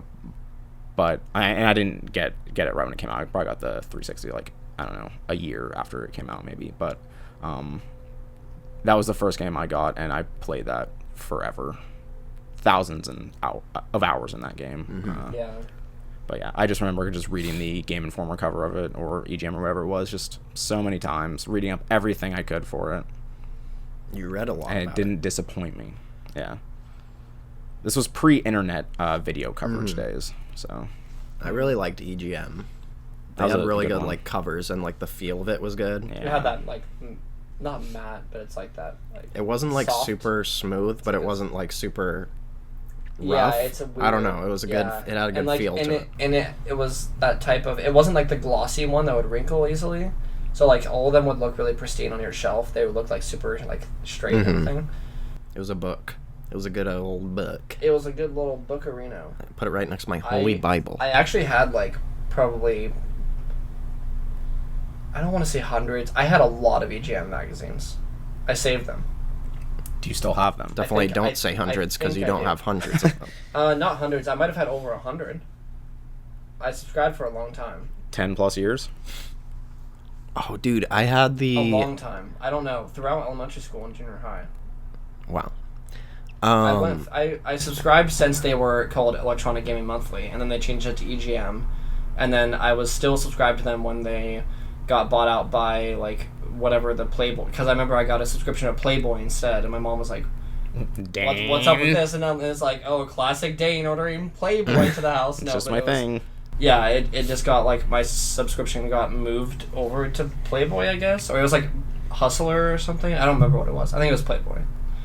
But Hustler, that would be a lot. Playboy. Nice. Yes. Wow, Nice. so edgy, dude. Dude, it has boobies. You're a big man. I was gonna say, because this actually ties a little bit into one of my most anticipated games, most excited I've ever been for a game. Was it Leisure Suit Larry? Absolutely not. It was Kingdom Hearts 2. Yeah. Because Kingdom Hearts 1 was one of my favorite games. We've talked about Kingdom Hearts ad nauseum, but EGM actually had like a little cover story about it, and they had variant covers. And I got the Tron one, and it's dope. I may still have it, actually. I'll look for it once someone starts talking besides me. But yeah, no, I was really excited for that game. I don't know if it lived entirely up to the wild dreams that I had in my head. It's a good game still to this day, but I don't think it's as like groundbreaking as the first one. Yeah. Yeah. I think Oblivion for me because like Kingdom Hearts it's still on the PlayStation 2, but like going from Morrowind and even just the Xbox to like that was the first game I played on the Xbox 360, and it blew my fucking mind. I was just like, this looks incredible. This is like the most like immersive looking and feeling game I've ever seen in my entire life, and Blew your brain. It blew me up. The actual one that I was probably most excited for was Rock Band when that came out, because I was watching like videos of it and like getting so excited because I drum in real life, and then like the idea of being able to drum to any song, or at least like all the songs that they have at the time or whatever, There's a lot of songs, and being able to like play in a band like with friends that aren't musicians that or can't whatever, actually play. was extremely exciting. And being able to like transfer my like actual drumming to like this skilled thing that I can like measure my skill at was super exciting to me. So I would watch videos of it, and like the drum set was really exciting, the drum peripheral. So yeah, that whole thing was super exciting to me. Did you ever get into buying like I don't remember exactly what they're called, but they're like special drum sets for Rock Band? They had like third party Did crazy ass drum sets. Did you ever get into those, or just... I did not. I saw the ones that had like actual cymbals. It was basically just an electronic drum kit that you could use for Rock Band. I never got that. They looked really cool though. I could see myself possibly getting one. There's so much toast. There's so many toast. Many toast. No, but I will say that the Guitar Hero drum set is much better than the Rock Band drum set, because it has It has cymbals built into the thing. They're not like floppy. They're like hard, like they're like cymbals. Little pads that are above the. Yeah, they're basically. Ones or whatever. Yeah, they're shaped kind of like a cymbal, but they don't move at all. Yeah. And but I don't think I've ever seen that one. The Guitar Hero drum set. Yeah, it's pretty decent. Do you have one? No, because I left it at a friend's house, and then now I like don't really talk to that friend as much anymore. So it's so awkward because like I want it back. Like I've wanted to get it several times. Just do it. And I asked this person. I saw this person randomly, and I talked to them for just a tiny bit, and then I was like, I somehow remembered to ask them if they still have the Rock Band drum set, and they were like, "Oh yeah, it's still like upstairs in my house right now." So yeah, I probably could just go get it at any time. Okay. Yeah, he's looking at a picture of it now. That's pretty neat looking. Is that the one? Yeah, it's clearly just a better drum set than the Rock Band one. And also the Rock Band one, here's a story about that. The kick drum, or the kick pedal for the Rock Band one had a factory defect, basically, because it was supported from the bottom and the very top. So if you pressed it in the middle, the thin plastic would break over time. So I actually broke 2 different Rock Band kick drum pedals, and I had to get them replaced, and they would replace them. But then after a certain amount of time, I went to eBay, and there was a guy selling titanium or like metal things, a metal cut out perfectly to the pedal, and then you would literally screw it on with a screw like gun or whatever. And so I did that, and I actually still have it. I think I could bring it up, but let me go get that. You guys can talk. Dan, what was your most anticipated game? So, the first one that I thought of was Halo 3. Because I didn't have an Xbox when Halo 1 and even 2 were like the world's biggest thing. Yeah. I had a friend who I don't talk to anymore, but I was best friends with him, and his dad worked for Microsoft, and his name was Colter. No. And you still have his Rock Band set. Yep. I've seen that. Guitar thing Hero. Okay, yeah. So that's crazy. You could definitely kill a guy. This is a legitimate piece of metal that I screwed on here using my dad's power tool that I didn't ask him if I could use. And you used it by yourself? Yes, I did. I just took the liberty of doing this. Right. So, does he know that you did that? No. Or, yes, I did tell him that, and I was thinking, like, is he going to get mad at me? And then he didn't. Thanks, Dad. So, yeah, you can kind of see just here, like, this is the only piece that's supporting it. And if you're pressing right here, which I do, because this is, like, where I press when I'm drumming, over time, a crack will form right here, and then it'll just break. So, yeah. Interesting. Did not know that. I did not know that. Cool. What was I saying? Halo 3. Halo 3. Oh, yeah. So, I would go over to his house, and I would play Halo, but it wasn't in the sense, like, at a LAN party or something. Like, I wasn't in college. I wasn't, like, getting drunk with 8 friends and playing Halo, like, in a dorm room or something. So I didn't really get that experience of, like, playing, like, that crazy Halo multiplayer or whatever, but everyone talked about it, and I was like, God, I want to play Halo. So I actually bought a 360. I think it was, I remember that cover. Tron. Go ahead, finish Oh, yeah. I bought a 360, I want to say probably like 2 months before Halo 3 came out, in the summer. Because I think Halo 3, if I'm not mistaken, came out in September of 2007. But I actually think it did. I think it was like mid-September, so it was like right when school started. Yeah. So I bought the 360, and then I bought Halo 1 and 2, and I played through them. Like just single player. And I played a little bit of Halo 2 multiplayer, but I wasn't very good at it. And it was also not extremely active. So then Halo 3 came out, and I remember that weekend, I'm pretty sure you came over, Colter. You and like some other friends came over, and we played the campaign co-op, and played like Big Team Battle or whatever, like local multiplayer. I don't remember it, but I believe you. I'm pretty sure we did, or maybe not like that. Some short time after that, we like started playing Halo 3 a lot.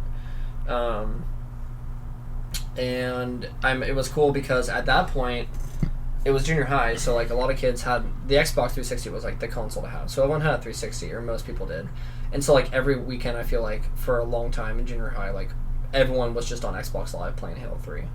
Like either at someone's house, or like on their own Xbox, or like doing like local multiplayer or something. Custom games became a thing.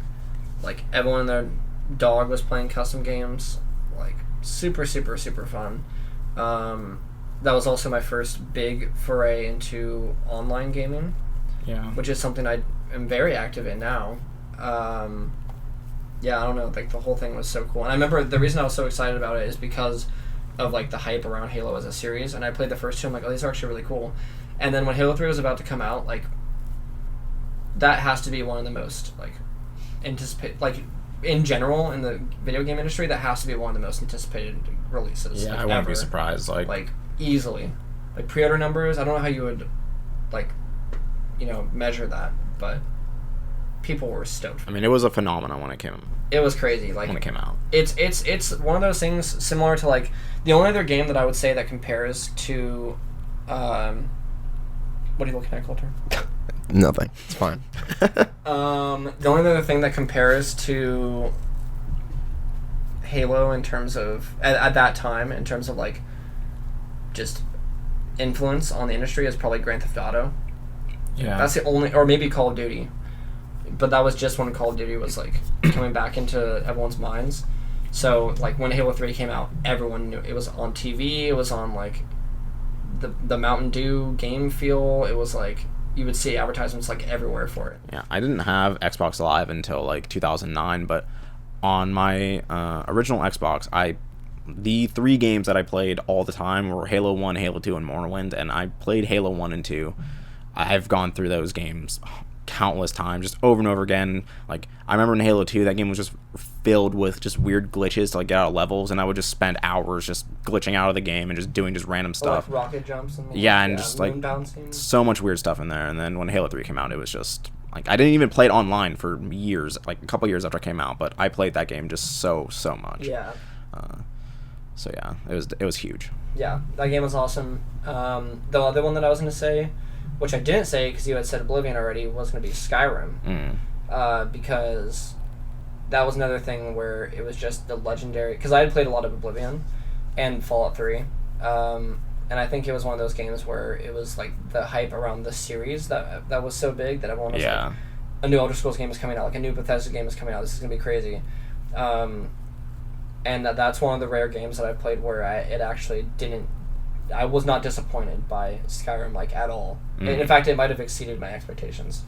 Yeah. Because I think I like Skyrim actually a little bit more than Oblivion, but I mean Skyrim is a better game than Oblivion in some ways, but Oblivion like has that like nostalgia for me when it came out. That's fair. It's like going from Morrowind to Oblivion to Skyrim, I knew what I was getting into, and I obviously wasn't prepared for like how crazy Skyrim was, but it wasn't gonna there was nothing in that game that was gonna make me just go, oh my god, this is like drastically different than what I experienced before. And I mean, it's still a fantastic game, but also like whenever a new Elder Scrolls game releases, that's like a monumental moment in video game releases. Oh yeah, like the world kind of just. I even remember like us joking when that game was about to come out. I think it was senior year, right? Maybe. I think it came out November 11th, 2011. So yeah, it must have been senior year because then we graduated the next year. Maybe. I'm pretty sure it was. Because I remember it came out or like we were, that weekend, like there was like a party or something. And we're like, oh, does anyone want to go like this thing on Friday or whatever? Sure. And then it was like, that game came out on a Friday, and then we were jokingly like, you, me, and probably Trent, maybe, we were all like, oh, well, we'll probably be busy like that weekend, like playing Skyrim, like as a joke. I was busy playing Skyrim for weekends and weekends and weekends and yeah, weekends. but then it was just like we were actually just playing a shit ton of Skyrim, like all the time. Yeah, good game. I still play. Well, not actively, but I still go back and play Skyrim. Like, this is a good game. I've done everything in that game at this point, but it's constantly getting re-released, so I mean, someone's gonna play it at some point. I mean, I'm sure it'll be on like my microwave soon, so I'll play it when it comes out there. Play it on the Switch when it comes out? Yeah, I'll play it on the Switch. Will you? Probably. Will you play it on the Switch, Colter? No. I will definitely buy it on the Switch. I'm gonna pump it. Okay. Have you guys been playing anything? I've been playing mostly the same stuff as before. A lot of Tekken. I've reached the initiate rank in ranked. I don't know what that means. I don't know how high that is. I was going to ask you what that means. I don't know. Because I played that game and I don't know. I don't know what percentage of players are at that. I don't know how high that is. I don't know what the highest rank is, but it goes from like level, like, I think you start at 9, or maybe you start at 1 and go to 9, but I think you start at 9th Q, go up to a first Q, and then when you break that barrier, you are at first Dan, second Dan, third Dan, and then after that, you reach initiate. So I'm like 15 so you're in, like, the levels. Third tier. Yeah. Which I think is okay. I've been doing pretty decent on there, so I've been enjoying that. But other than that, I started playing, and I have played quite a bit of SOMA, which is a game similar and from the people who made Amnesia. It's kind of like Outlast, same basic gameplay, for better or for worse. And I honestly probably wouldn't be playing that game if the story in it wasn't actually like really, really interesting, because the gameplay is it is exactly the same as Amnesia, as Outlast, where you see an enemy and you either hide or run past it, and it's literally to the detriment of the game, because I want to just get through the story, but it's forcing me to do like really annoying, just run around this person, and if you don't figure it out, it's like, well, But aren't you scared? it's scary the first time, but then it's frustrating when you die, because then you have to repeat it like again, and there's no fear at that point. I'm just like, well, okay, I know you're gonna pop this corner, I know you're gonna be here, I just want to get to the next scary part. So I wish they kind of had not done that, but the story is like, kind of goes with follows along with like, Outlast 2. no, it's focused with like brains and like your brain scans, and how at this point in the game, and this happens like immediately during the game, there are no people where you are. You're in like this underground like sea bunker. There are no people, but you hear a bunch of people talking, and every time you find them, they're a robot.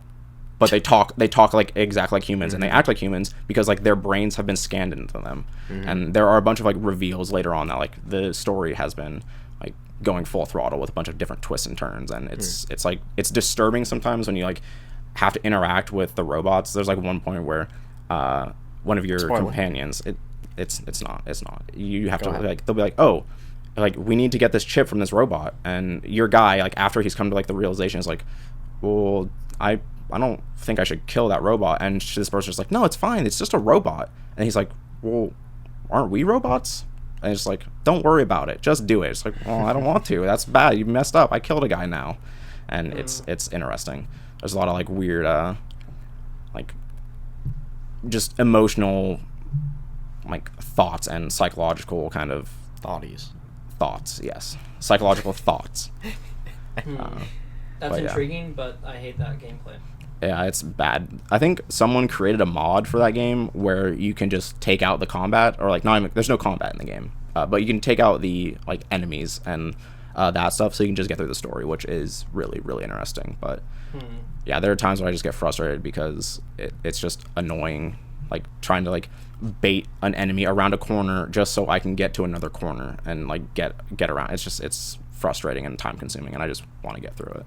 Yeah. But I would highly recommend it if you want to play like a weird sci-fi horror story. I heard the atmosphere is cool.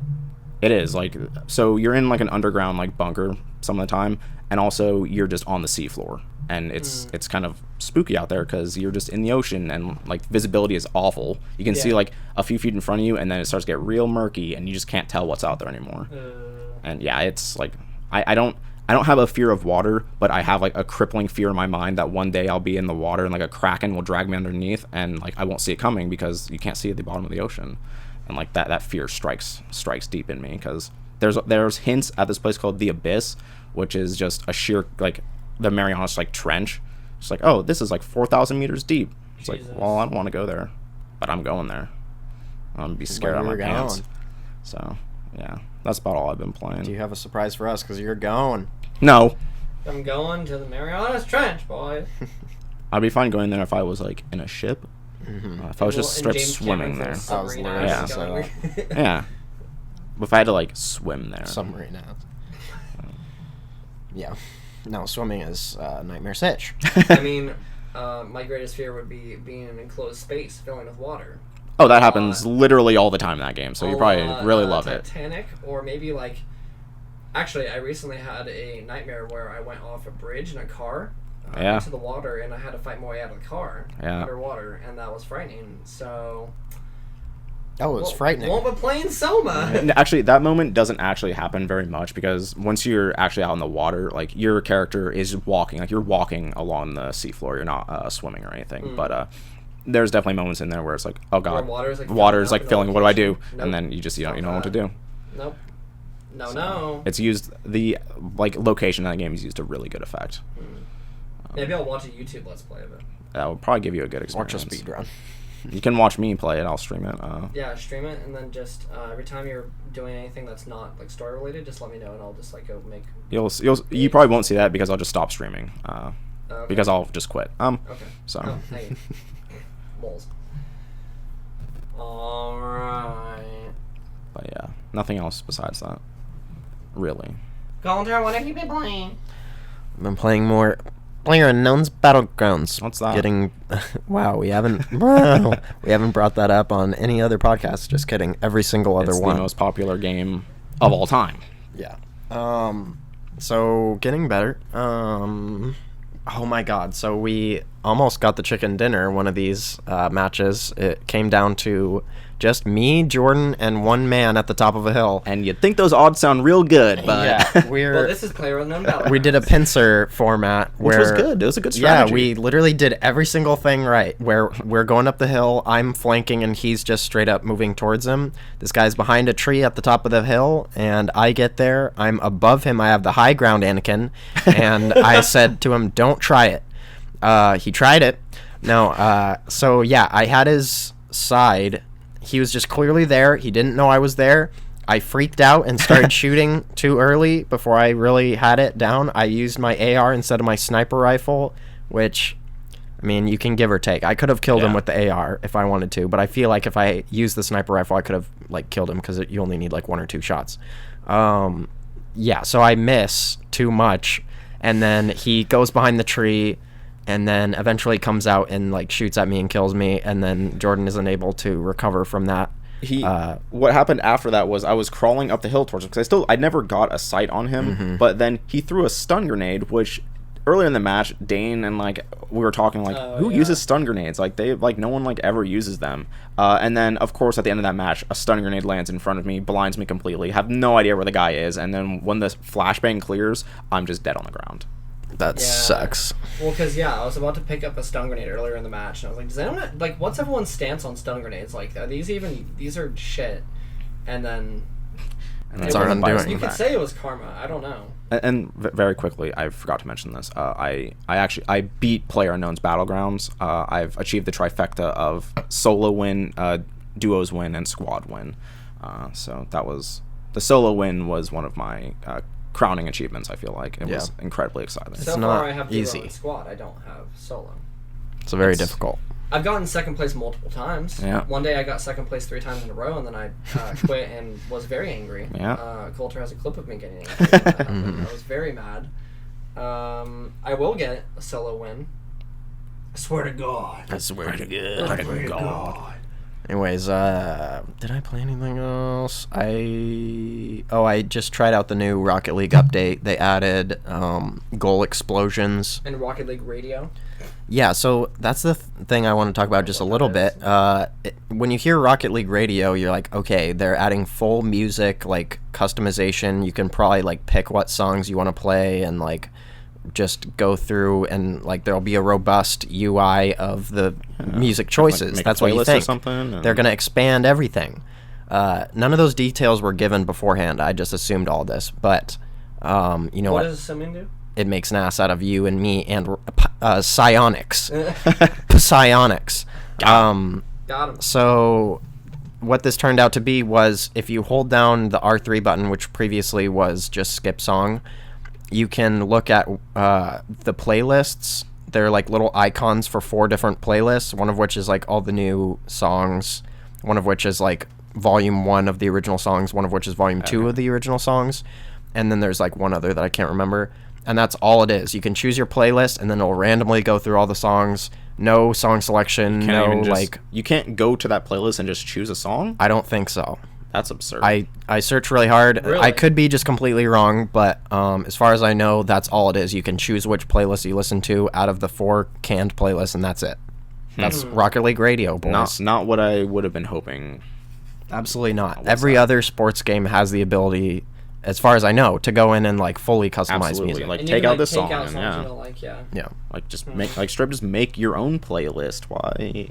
Come on. Let me make my own playlist. Let me choose what songs I want to hear and don't want to hear. So, and it's going to be Don't Stop the Party back to back. Stop the party. Great song. Great song, horrible lyrics. Yeah.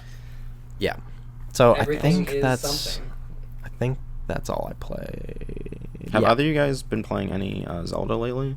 No. New DLC came out. The new for it DLC recently, came out. but- I've been considering getting it. Haven't done it. Yeah, so this Friday, Splatoon 2 comes out, which I'm somewhat curious about. So I might pick that up. And because I heard about that, it made me realize that I hadn't beaten Zelda yet, and I might go back and beat that. Sure. I will go back and beat that. For a while there, I've played enough hours in that game to have beaten it by now. I just decided to do absolutely none of the main story and go do like all of the what are they called, like memories, where you go and you go to like a location. There's like a scrapbook essentially of like places that are like meaningful to like the storyline and everything, and you go there and then you get a little cutscene. But you can go there out of order, so you can go and see a cutscene like I think I've already seen the final cutscene of like the past or whatever, like the battle with Ganon, and then I've also seen one towards the very beginning, and then a few in the middle. But like I don't know how they piece together, or how like the characters get from point A point B. So I've been doing a lot of those, and then I did a lot of shrines, but I didn't do I think I have 2 beasts left. So I'm like, I could probably sit down like on a Saturday or something and like probably finish the game. But I decided not to. So I should just go back and do that, because I've exhausted a lot of the side content. You don't have to. I mean, I want to. Okay. The story in that game is not its crowning achievement. No, I know. I think I was enjoying like exploring the game so much and like existing in that world, and like, the best part about like the music and like I don't know, like just exploring. The music is good. I like the experience of cresting a mountain, and seeing a sunset and hearing like the little like ding, like the little piano, and then you're like, oh yeah. Oh yeah, yeah, that's pretty good. This is dope. This is fire music. Yeah, so I don't know that this music's lit. The experience of playing that game is fun because you can kind of just get lost and like you. It's weird to say, but like you don't really feel like you're playing a video game in the sense that you're limited to like, oh, there's a path over here, but I'm gonna have to go left and like go up here and climb this ladder. It's like, oh well, I see that cool mountain. Like I wonder what's up there, and then you just climb the mountain. So I don't know. I've had a lot of fun just like testing the limits of the game. Yeah. But I wanted to should say go back and actually sit down and play the content. Yeah. I wanted to say as its own discrete point that I'm disappointed in the story. Like, I feel like it's just completely canned. Like, you already know the story, like, before you even start the game, and there's no deviation. And once you get to the end, it's, like, anticlimactic. Like, it's not anticlimactic. Like, there's a climax, but it's just not, like, it's just completely what you expect. Like, there's just no deviation from ending to all Zelda games or any, hero's journey, like, type story. Like, you already know what's going to happen. So that just kind of annoys me a little bit. Like, I feel like I should, when I get to the end of the game, I want to see something, like, interesting in an intellectual way as well as, like, a visual way. There is something intriguing about that, though, because they're kind of banking on you already knowing the story of Zelda and trying to flip the Zelda formula on its head by just, like, acknowledging that, I guess. It's but kind of a weird but ultimately, it sounds like the story just ends the same way as every other Zelda game, so it's not doing anything different. It does, but I feel like I don't really know how to explain exactly what I mean, but they're aware of that. Like, they're aware of the fact that Zelda, like, it's and they're doing nothing about it. I guess, but they've done a lot in terms of the gameplay. Like, you kind of the emergent gameplay, you kind of you don't qualms about that. You don't build your own storyline necessarily. That would be stupid to say it, but like you have your own like experiences and adventures like in that world, and that's kind of what you walk away with, rather than like you don't walk away thinking like, oh, that scene with Zelda and Ganon or whatever was awesome, or like that sequence with blah blah blah. It was like you just think about your specific journey. Again, I haven't played this game, but that's the criticism I heard mostly coming out of that, is that the main storyline in that game, and like the voice acting and just that whole kind of thing, just is not up to par with the rest of the game, when you would hope so desperately that it is, because everything else seems so fantastic that it's kind of a shame that for the first like major step forward in a Zelda game where they have like people talking to each other and voice acting and all that kind of thing, that it doesn't quite break like the boundaries that were in place before it. I think it's also a testament to just how amazing the game is that people still love it despite that. Like, I don't know if it's them just for being like a little more forgiving or what, but yeah, I mean, people adore this game. despite the story not being. I would say it's almost not there. There's almost no story. Yeah. It's just sad to me that, like, you have something so good, and then the cherry on top would be a great story, and then there's just no... It's like, there's no cherry. There's no icing on this cake. It is upsetting. It's a very nice cake, but there's no icing on it. Mm-hmm. It's a delicious cake that would only be more delicious with a little bit of some vanilla frosting, some maraschino cherry. Yeah, just one cherry. Just one cherry. They had a very nice red velvet cake that's just real good, and then they skimped on whipped cream. Like, it's just the worst frosting possible. Yeah. Yeah. Anyways. It's an analogy that everyone will get. Yes. This Everyone is for likes those cake, okay? This is for those casual viewers that have listened for over an hour. As they always do. My mom and dad. Mommy, Daddy, I want cake. Please don't ever do that again. I was like, what is happening? What is he going to say? What's going to happen? I wouldn't mind some cake. This is this is the new segment, Dane's direct conversation with his parents and / our only viewers. As a baby. Where Dane talks like a baby. Such a rose. Well, that's been our podcast today. Before we end, we have to pick a film.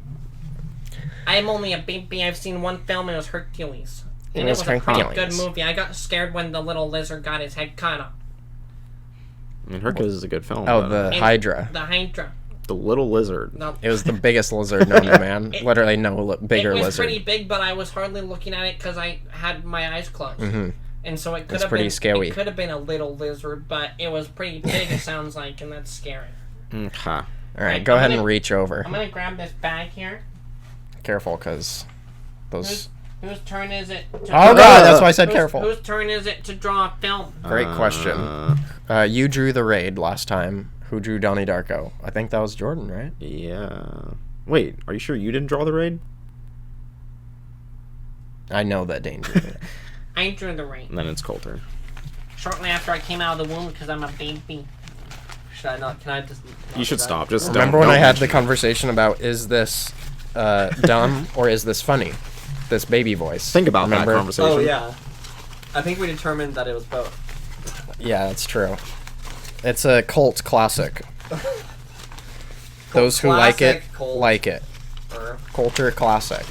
Alright, boys. The Wacky Film List is a list that we created containing approximately 47 movies at this point. Approximately. And yeah, it's movies that we wanted to see. They're now all on little pieces of paper inside this bag. We're going to pull one out and review it next week. Take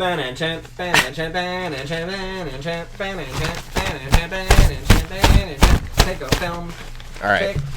Pick a film. I like playing with it more than I like picking a film. All right. It could be a Disney Channel original film. Could be a Disney Channel original film. We have some of those. Guys, it's not a film. Guys, it's not a film. This list is wild. It could be anything from Danny Phantom to Calabar's Revenge to a Serbian film to Citizen Kane. It's true. It could be the best of cinema. It could be the worst of cinema. It could be hardly cinema at all.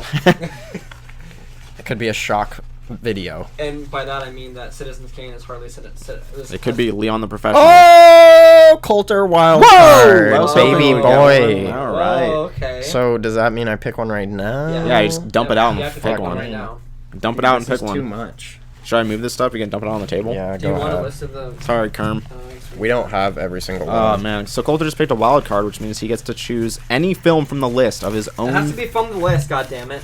His own picking. This is your chance to choose Halloween Town 2: Calabar's Revenge. I feel like I can't. That would be more hilarious if we picked that. Right? Please don't use it on the greatest film of all time. I can't pick any. I see Inglourious Bastards, and I do want that to be seen. So we're gonna separate that one. I'm just gonna Citizen Kane, and I see Leon the Professional here. Leon, we don't have a trash can nearby, but Leon the Professional is the oldest film in cinema history. I hate you so much. I desperately want to force the choice of a Disney Channel original movie. God, I'll be real upset. But I feel like those movies need to be picked. Much more fun if it was organic, Yeah. natural, and we just pulled it out. We're like, oh shit. we're My watching disappointment Don't will Look be at the Bed. way more real if we just like if I'm excited for something coming up, I'm like, yes, what are we gonna? And then it's just And then yeah, but now that we have time to think about you potentially picking a Disney Channel original film, it won't be nearly as. yeah, and then it's just gonna be like or- Xenohort the Warrior Princess or whatever. Xenohort? Xenohort. What the the fuck are you saying? Alien of the 21st Xenon century. Girl of the 21st Yeah, that's what it century. was. Wait, what was Did it you say, called? like, Xenohort Xeno Warrior Whore? Princess? Xenohort, the Alien Warrior Princess, is an accurate representation of Xenon. The What girl is of the 21st Chinatown? century. Dumbest shit I've ever heard. I don't know. Chinatown is a great film What? starring Slumdog Jack Millionaires on this Nicholson. list? Wait, I did we guess put so. Slumdog Millionaire? Who That's put weird. that in there? I don't know. I hadn't seen it. I mean, You it's- hadn't either, right? It Yeah, I won wanna Best see it. Picture, so Oh, so I that's think you obviously said, why it's I on think there. you said you put it in there. You said we should watch it. it's good. It's good. It's good. Oh, I like it. All right, so far Serbian what's the film. between these two. Slumdog. Got a whole bunch of movies on Shin there. Gojira. The only other one I would consider is Office Space because we haven't really watched that many. What comedy did we watch? 15 minutes Clerks. of Clerks and Hot Fuzz. Oh, yeah. We watched Hot Fuzz recently. My vote's Shin. My vote, which counts in your It wild card absolutely pick, doesn't count. Shin Godzilla. It's Creep. That's a movie that I added. It's found footage horror movie. Oh, that could be cool. Bill and Ted's Excellent Adventure.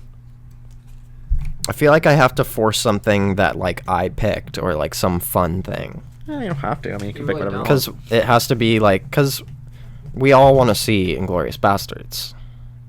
I mean, And Dane picked the thing. You can pick whatever you want. I picked that. Yeah, that's true. lols. Is Children of Um, Men on here still? I think so. I didn't see it. Wait, did we not have it on here? Children of Men. We have. It's on there. It has to be. It is. It's right here. All Very right. good. Just hold that one in your hand. Just, let's watch Office Space, boys. All right. That's gonna be a fun time. all right. All right, it's a good one. Office Who's Space. seen this? I haven't. Office Space has a lot of good vibes coming from it. Mhm. A lot of people. I'm a positive like it. boy. A lot of people It's a seem to funny like movie. it. It's Mike Judge. I hope it'll crack my rock hard I think I own it. exterior and open up the flower beneath and let me laugh. It's pretty funny. and release that Good old hot. Michael Bolton. Where is it? Oh my Oh, god. Wait, did I put it Bolton, back? You fucked threw up. it back in. Alright, you had to pick something else then. All right, looks like we're watching Glorious Bastards. Guys, where can we find us? Following? You can find me, as always, on Twitter, Instagram, Twitch, at Lane to Point. You can also, if you dare, search me on Pornhub. If you dare. Slumdog Millionaire is your name. Yep, Slumdog Millionaire is my Pornhub name. Horn Dog Millionaire. Thank you. Thank you. Porn Dog Millionaire? Horn Dog. Oh, that's not bad. Corn dog? Corn Dog Billionaire. Yeah, that's all I really got. I don't know. Alright, cool. You Oh. can find No one cares about me. everyone at Not So Subtle at No one cares about me. notsosubtle@gmail.com. If you want to send us a question, a comment, a critique, No one cares about me. maybe send us what your most anticipated game was, if you had one. Or is. Tell us why you don't like Harry Potter so that I'm not alone. You can also... Threats? yeah, I mean, if you feel like it. You can also find our Facebook, Not So Subtle, I believe. YouTube, Not So Subtle. Twitch, It's Not So Subtle. Instagram, It's Not So Subtle. Electronic Gaming Monthly, It's Not So Subtle. Electronic Game Monthly. Um, It's not around anymore.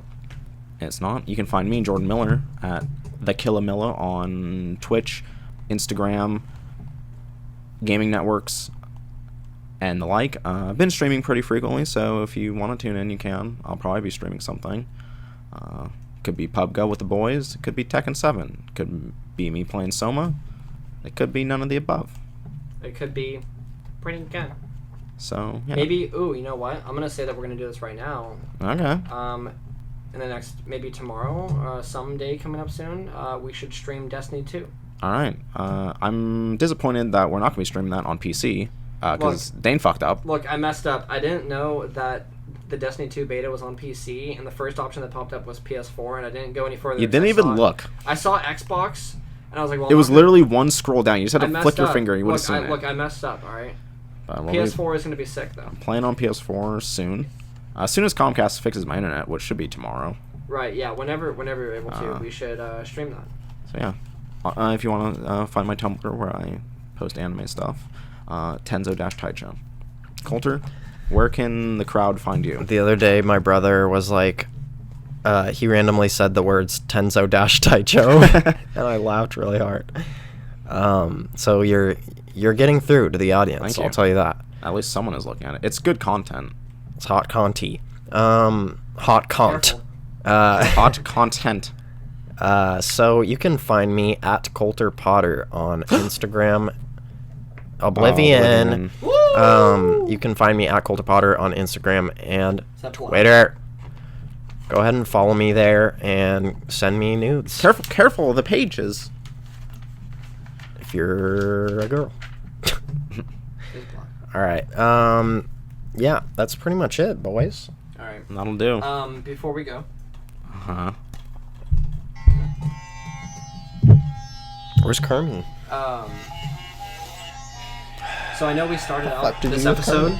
by talking a little bit about chakra and the energy of the universe, the ki, the chi, the essence of our soul, located beneath the navel. Two fingers, Two fingers with beneath the navel. Beneath the navel. Just kind of put it right beneath your little belly button right there. little It's just belly right button. there. Okay. It's right there.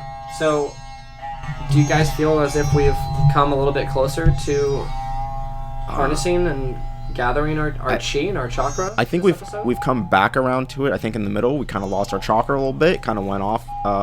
We lost one of the paths of the chakra. It flew off into the dark direction that we don't want to go. But we brought it back. Into the dark timeline? Yeah, it went into the timeline. It came back. It got twisted. It's back. Our chi is back. Our ki is back. Our chakra is in line with our souls. Right. So I feel Thank you. I feel like we were on the train to Busan for quite a while there. We got a little off the rails. We got might have derailed. Stopped off at. We got chi railed. We got key railed. It's funny that this was our least chill episode ever when you started it with a... What do you mean least chill? Chillest music. What do you mean by that? There's a little I hatred mean, in this that it was episode. high energy. That's it. Oh, okay. I see. There's some hate. Was there? I feel like little we got a little heated at parts. I feel like... I don't know what part you're talking about. I don't know. I don't know what you're talking about. I'm... Get your chakra in focus. My chakra... Okay, Colter. Two finger widths beneath the navel. Feel it. Feel it. Feel your chakra, damn it. Alright. That's only one finger width. No, Are two you fingers. fucking kidding me? Oh, 2 fingers? Or like two That's fingers. 4 fingers, you moron. Okay, Two fingers. 2 fingers, okay. What am I supposed to feel? Get your chi in balance. What am I supposed to feel? There Love. it is. Love? Do you feel that? No. Do you feel the power of love? You'll never save your baby Harry Potter if you don't. Do you feel your soul protecting your small child? Yes. That's the power of chakra. It's the power of love. See you guys. Keep your chakra in balance. What's happening? Kermit? Kermit!